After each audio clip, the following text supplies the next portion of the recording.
and you're very welcome to this story time. And I'm delighted that my good friend Anna asked me to share these stories with you on this very, very special day, because this is, you might know it as Halloween, but it's Samhain. And if you know you're Irish from school, the month of November is the month of Samhain.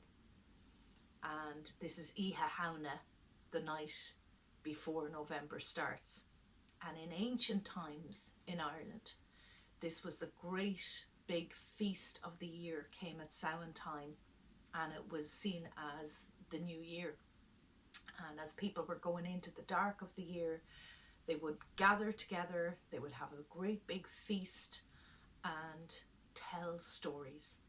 So that's what we're going to do now. I'm going to share a couple of stories with you. And one is an old Irish story, and maybe you've heard it before, but these old stories are for retelling, and that's how they stay alive. And I'm going to give you a second story, which is from another land. So the first story I'm going to tell you is about the young Fionn McCool. And if you've heard of Fionn, you'll know that he was a mighty warrior in ancient Ireland. One of the best. Himself and Cuchulainn are the two most famous warriors in all our ancient stories. But Fionn's life as a warrior, same as with Cuchulainn, started when he was very, very young. And he was the son of a mighty warrior called Cúil. And Cúil had been slain by his enemies in battle. And in fact, the man who was responsible for Cúil's death was now the head, the chief of the band of warriors known as the Fianna. So Fionn had always wanted to go and join the Fianna, and he dreamed that someday he would become the leader of the Fianna, just as his father had been before him. But he was still only young. And he arrived up to the palace of Tara. And if you've ever been on the hill of Tara, you'll see the way you can imagine how the great big palace or the fortress was in those days. And there's a little mound there with a little entranceway and a little gate on it. And if you look in there, that's the mound of the hostages, the mound of Niall, or Neil Nanain Neil, which is Niall of the 9 hostages. And the sun shines in on Samhain time into that little mound. So Tara is a very special time, and it has associations with this time of year. So anyway, let's go back to ancient times, and Fionn arrives, only a young boy, and he arrives up to Tara. And he's welcomed in, he's accepted as the son of Cúil, who was the mighty leader of the Fianna warriors in times gone by. And the only person who's probably a little bit, I suppose, unwelcoming or a little bit suspicious of him is Gull MacMorna, the man who is now the leader of the Fianna and responsible for Fionn's father's death. So Fionn joins the great feast, the great Samhain feast, and there's merriment and there's dancing and there's the harp playing and there's music and there's food and song, and it's a wonderful, wonderful evening. And as it comes towards the end of the evening, there's lots of talk around the table, around the great banqueting table. And Fionn hears the warriors talking about this thing that happens every Samhain at Tara. And what happens is that this being, this strange supernatural being that looks maybe like a dragon or a demon or some sort of strange fearful monster, comes flying out of one of the fairy hills, and with its fiery breath it destroys the palace of Tara, burns it to the ground, and so it has to be rebuilt all over again. And apparently nobody has been able to defeat this dragon. Nobody has been able to stop it. And so it goes on year after year. Fiona's listening to all this. Now, he's only young, remember. I'm not sure what age you guys are, but, you know, he could have been younger than you. Anyway, he listens to all this, and then he pipes up, what would you give me if I could defeat this dragon? What would my prize be? And the king looks at him kind of, you know, slightly amused at the idea of this young boy, you know, defeating this dragon. And the rest of the warriors start laughing, and they go, you know, like, our most highly trained, our most brilliant warriors, the toughest and the fiercest, have not been able to defeat this dragon. Our druids, our wise women, the most magical practitioners we have, they could not find spells to defeat this dragon. How would you, a young lad, how would you do that? And Fionn said, well, I'd like to try. Anyway, he says, and he looks at the High King, what would you give me? And the king says, well, unlikely that you'll be able to do it, but, you know, if you could actually do this thing and rid us of this scourge that's been visited upon us every year, sure, I'd give you anything you'd ask for. And what would you ask for? And Fionn said, in a very grown-up way, well, I would like to be leader of the Fianna, as my father was. And I would like the lands and the wealth of my father restored to me. And the king says, very well, if you succeed in this task, so be it. And he looks around the table and he sees Gol MacMorna not looking very happy at all, but then, in all fairness, none of them believe that Fionn can do this thing. So the night goes on, and the feast is nearly over anyway, and the embers are dying down in the fire, and the dishes are being cleared away, and the instruments are being put back wherever they were stored, and everyone is getting ready to go to bed. So off they go to the sleeping quarters to settle down for the night, all except young Fionn. And he steps out into the night, out around the walls of the fortress. And it's cold, it's a clear night with lots of stars, so he wraps his cloak around him to shield him from the wind. And he walks round and round the walls, looking up and around, up into the sky, in the direction of the fairy mound, to see if there's any sign of this dangerous dragon. He can't see anything at all. So at some point he just curls up against the walls with his cloak pulled around him to stay warm. And he's sitting there looking up into the starry sky, and he hears footsteps coming behind him. And he goes to turn around to see who's there, but a voice speaks to him, and the voice says, no, don't turn around. It's better you don't know who I am. I was a great friend of your father, and for his memory and for his sake, I would like to help you, his son. So take this.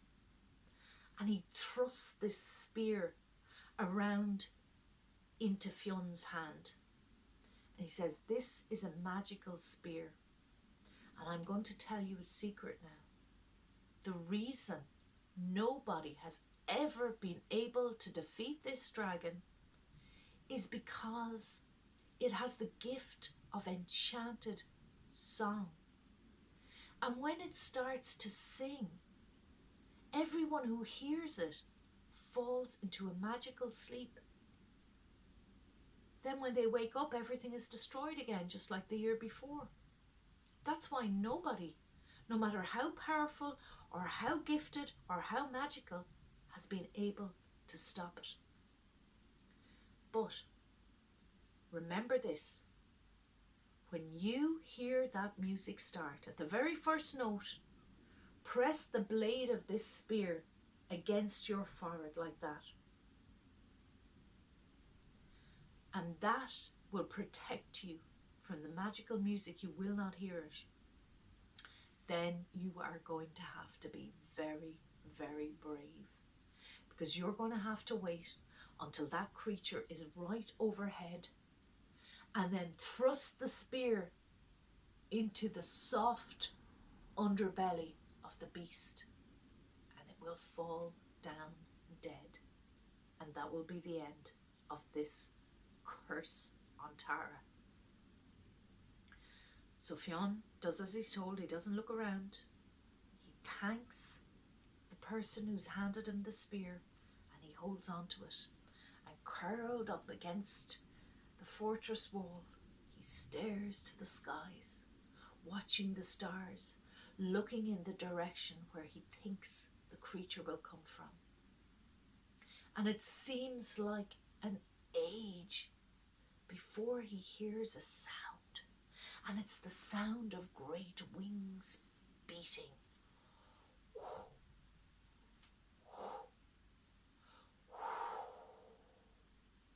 And now he sees this great dark shape flying across the sky, coming towards Tara.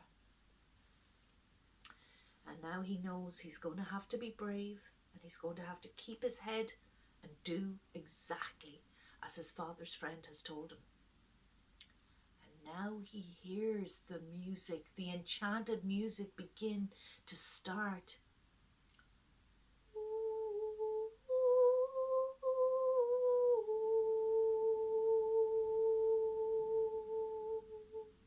But straight away he grabs that spear and he presses it to his forehead, just as he has been told.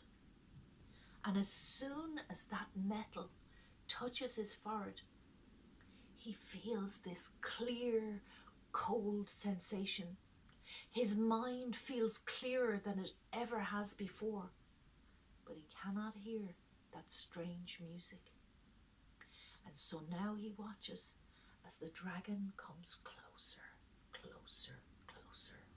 And when it's just overhead, he pushes up the spear, the tip of it, right into the soft belly under this dragon creature.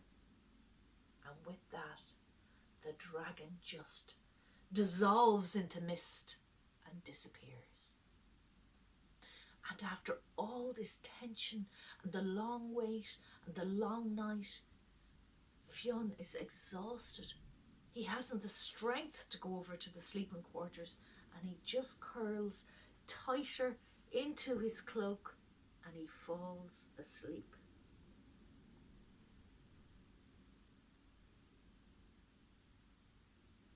Well, in the morning, the king and all the warriors and all the household wake up. And the first thing that dawns on the king is, oh my goodness, what was I thinking? How did I ever let Fionn face that dragon alone? We're all safe here in the sleeping quarters, but that poor child, the poor lad, he's probably burnt to a crisp. What am I going to tell his mother? And he rushes out and the warriors come behind him. And the first thing they notice is the palace is still standing. The fortress didn't burn down. It's the first time in years he's done it. How did he do it? And they circle and circle, and he's so small and he's curled up in his cloak that they pass by him a couple of times, and then they see this little bundle all curled up beside the wall. And they wake him up and they go, "You've done it! Hooray! Fionn McCool Aboo! My Huavik! My Hu!" And they carry him on their shoulders into the feasting hall. And there is a great feast set up for breakfast. And everyone is cheering and praising young Fionn. And they all sit around the table. But Gull MacMorna has a face like thunder on him. Because remember what the king promised. And the king says, "I am the king of this land. And I am bound by honour to keep my word. And so, Fionn, you are now the leader of the Fianna. And he looks around the table and he sees Gull MacMorna's face and he knows well what he's thinking and he's not happy. And the king says, Gull MacMorna, I give you a choice now. You accept Fionn as your leader, as I have given my word it will be, or you leave this place and you seek work elsewhere. And Gull MacMorna weighs that up and he thinks he doesn't want to go into exile or work for some other part of the land. This is his home. And so he goes over and he shakes Fionn's hand and he said, very well, I accept you as my leader. And as soon as he does that, all his followers and friends follow suit and shake young Fionn's hand. And that is how, at such a young age, Fionn McCool became the leader of the mighty Fianna warriors. And tales were told of him for a long time to come, let me tell you. All sorts of tales of Fionn. But that's another story. So I hope you enjoyed that. But now we're going to go across the sea and long ago, but not as long ago as the stories of Fionn, because the stories of our land are thousands of years old, very, very, very ancient. And isn't it great that we're still listening to them and telling them today? And you know what I'd love you to do? If you can kind of listen back to that story and remember it, tell it to someone else. That's how the stories stay alive. So this story is probably, let me see, maybe 700 years old, maybe 600, something like that. So still pretty old. Anyway, there was a time where there was a merchant from Italy. I can't remember where in Italy, but somewhere in Italy. A merchant and his companion who worked with him and helped him with his accounts and all that sort of thing set sail on a great ship, and they were going off to the east. They were going actually as far as North Africa, Algeria, and there they were going to buy silks and spices and things that couldn't be got in their part of the world to bring them back to Italy. So off they went, and the sea was calm enough as they set off. And I suppose they were about maybe halfway on their journey, which had taken a long time because in those days the journeys were long. And a great storm blew up. It wasn't expected, but then they didn't have the weather forecast we have now. But this great storm, massive big waves tossing the boat about, and everyone just clung on as best they could to try and stay safe. But eventually, between the battering of the great waves, the water coming over the boat, the winds, the thunder, the lightning, everything, the ship began to sink and it began to break up. So everyone just clung on to some bit of wood or any bit of packing case or anything that would float. They held on to it to try and stay afloat in the stormy sea. And there were lots of people floating in the water, but a great mist covered everything. And the sound went so still. And only the merchant and his companion could see each other because they were close together, clinging on to the wood. And they began to wonder if anybody else was left alive at all. Soon the mist cleared, and they realised that they were alone together in a great, vast sea. No sign of any shipping boat, any merchant ship, no sign of anywhere to get help. They didn't know what to do. They looked at each other, and the companion said to the merchant, I think we may make our peace now because, do you know what? I don't see how we're going to get out of this. And they thanked each other for their friendship. And they said, well, at least we're not alone. the next thing, the companion looked around and he said, I don't believe this. He said, there's a ship, but I swear, I looked over there only 2 seconds ago and there was no ship. This is really strange. And the merchant looked in the same direction. He said, yes, he said, it's not your imagination. There is a ship there. So they started shouting for help. Now, they were really weak after the whole night floating in the sea, and, you know, all their strength was pretty much used up. But they did what they could, and they shouted and they roared, help! Help! Over here! Over here! Help! We're down here! But nobody called back. Nobody looked over the side. So they thought they'd only one chance and this was it. And they knew there was a chance they didn't have enough strength to make it, but they were going to have to swim for the ship and climb aboard. And so this they did with the last ounce of their strength, and it was really, really challenging. They struck out and they swam until they reached this big ship. And the ropes were hanging down the side of the ship. So they grabbed hold of the ropes and they hauled themselves up. Oh, it was so difficult when they were so weak. And they flung themselves over the side and onto the deck. And they got their breath back. And when they were able, they stood up. And then they looked around them. And they saw the strangest sight either of them had ever seen. There were no sailors, no sign of a captain, but all around the side of the deck were skeletons. And the skeletons looked like they had been tied on to the sides so that they wouldn't fall down.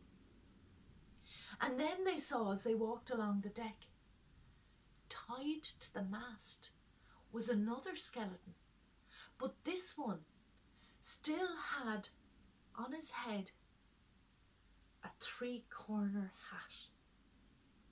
It was the strangest and a little bit frightening sight that they had ever seen.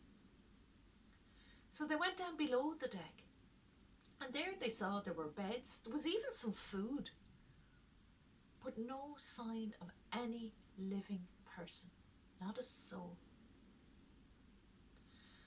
Well, they said, we're going to have to try and find out what this mystery is all about at some time in the future, because right now we need to survive, and we need to steer this ship on a course to Algiers.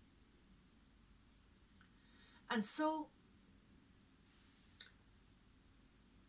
the merchant first, and then the companion, took the tiller, the ship's wheel, and they steered it the way they should go for Algeria. But as soon as they took hold of it, the wheel turned itself around and it started steering back out into the open sea. This was very strange. They didn't understand it. This is not natural. This is not normal, they said to each other. So they decided maybe if they tied it up, if they set the course and they tied up the wheel so it couldn't move with some rope, maybe that'd do the job. So they got some rope lying on the deck and they tied up the wheel really tight, facing exactly the direction they wanted to go. And that seemed to work. So they said, you know what, we better get a bit of rest after all our trials. And they went down and into a cabin. But in the middle of the night, there was a massive crack. And it was the rope snapping. And once more, the ship was steering itself back out into the open sea, back where they'd found it. So they thought, okay, what'll we do here now? All we can do is we're just going to have to hold it really tight and take turns to sleep, and bit by bit we'll get there. And this they did. And eventually, Although the wheel kept trying to turn in their hands, they'd have to hold it really tight to keep it steered in the direction they wanted to go. And eventually, they came to land. And they found a place to stay, an inn. And now that they were safe and they had time to think, they thought maybe somebody here, you know, this is a very busy port and there's ships coming in and out from all over, sailors from all over the world come here. Surely some of them will have heard the story of this strange ship of bones, because that's what they'd started calling it, the ship of bones. So they asked the innkeeper. We had a really strange experience, they told him. Would you know anything? Have you ever heard tell of a story of this ship of bones? Do you know what it's all about? How did it happen? And the innkeeper looked at them strangely and said, no, I can't tell you anything about that. But if you go down to the harbour, right beside the port, there's a little cafe. And you'll see a man who's always there, and you'll know him because he's always dressed in a long black robe and he wears a hood pulled up over his face. It's hard to see his face, really. Nobody really knows who he is. But he comes and goes, and he's been around for as long as I can remember. I remember even my grandfather talking about him. He must be a great age. I don't know how old he is. Older than anyone around here has ever lived anyway. But he's the one, if anyone knows anything. People say he's a bit of a wizard maybe, but nobody really knows much about him. Go and ask him. That's your best bet. So off they went, down to the harbour. And there along the quayside, they saw a little cafe, a little stall with tables and chairs outside, serving little cups, little glass cups of tea. And there, seated at one of the tables, was the very man that the innkeeper had described. And he really did look like he must be some kind of a wizard or something magical anyway. There was something very strange about him. And the innkeeper was right. You couldn't really see his face. He had a long dark cloak pulled right about him. And the hood of it was up over his head. And you really couldn't see his face properly at all. Just like that. And they went up to him, and the merchant said, Sir, could we have a word with you? And the man never spoke. He just waved his hand at them and said they should sit down. And they noticed that in his hand he carried a little pouch. Could have been anything, but he kept it in his hand like that, and they could just kind of see the edge of it. So they said to him, listen, do you see over there, just pulled up at the quayside, a ship, a very strange ship, and you can see today all the sailors are staying away from it. That's the ship that we arrived in. But let us tell you the story of how we came to be on it. And so they tell this wizard figure all about... Sorry, that was my candle falling down there. It's okay. Just a bit of wax on the floor. So sorry, let's get back into the mood here. They tell the wizard all about their strange journey, about how their first ship had broken up in the storm, how they had floated in the water all night, how they had thought their end had come, and then out of nowhere, magically, they had seen this ship and used the last of their strength to swim to it, to pull themselves up the ropes and onto the deck. And then how they had seen the strangest of sights, the skeletons tied all around the side, and the figure in the middle with the three-corner hat. And they said to him, can you tell us the story of this ship? What's it all about? The wizard still said nothing, but he stood up and he motioned for them to follow him. And he walked along the quayside and up the ramp onto the deck of the ship of bones. And when he was there, they watched him open the little pouch. And inside, there was what looked like ground up dried earth, maybe dried herbs as well. And he took out little tiny bits of this dried earth and he sprinkled it on first the hands of each of the skeletons around the deck. And they came alive, like you or me, living people. And then he took a second sprinkle and he sprinkled it on their feet, and they crumbled to dust and fell to the deck. The merchant and his companion were astonished and a little bit frightened. But now the wizard went to the figure tied to the mast with the three-corner hat. And now he took another little pinch of the earth and he sprinkled it on this skeleton's hands. And he came alive just like you or me. And he looked at the tall figure in the hooded cloak. And he looked at the merchant and his companion. And he said, at last the time has come, and maybe I can go to my rest. I will tell you my story and the story of this ship.